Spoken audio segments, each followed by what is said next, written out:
Now that we know the role and importance of communication, let's take a look at the communication process and the elements it consists of.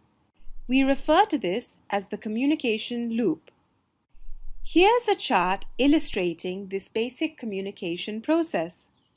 The communication loop starts with a sender. The sender is the person who starts or initiates the communication. Then we have the message. The message is the subject matter of the communication, and it can be a set of words, images, gestures that are used to convey what the sender wants to say. Next, we have the channel. This is how the message is sent or transmitted to the receiver. It could be in the form of a live conversation, a phone call, or via email. Then we have the receiver. The receiver is the audience for the message. Finally, we have the feedback element, and this is the receiver's response to the sender's message.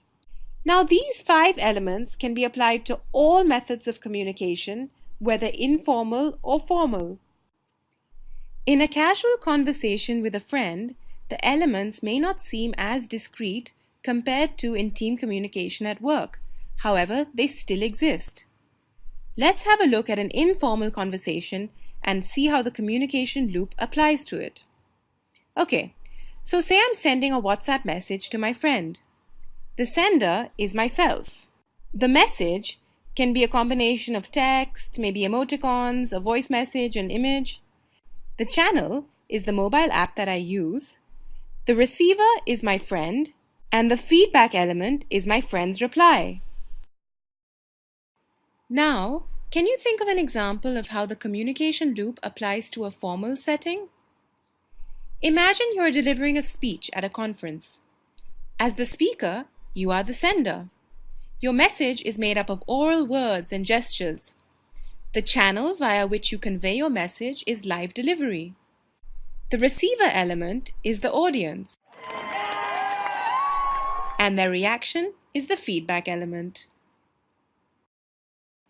We now know what the communication loop is.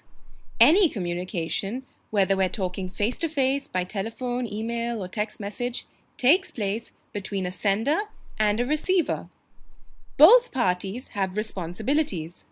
The sender's job is to encode the message and choose the appropriate channel, while the receiver's job is to decode the message and give feedback to the sender. The communication process is continuous and dynamic. By this we mean that it keeps on going and keeps changing along the way. Now, the ability to express an idea is as important as the idea itself.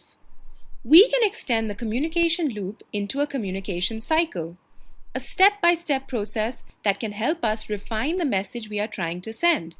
Here's an overview of the communication cycle and its 6 steps. We will look at using the communication cycle in detail later on in this training.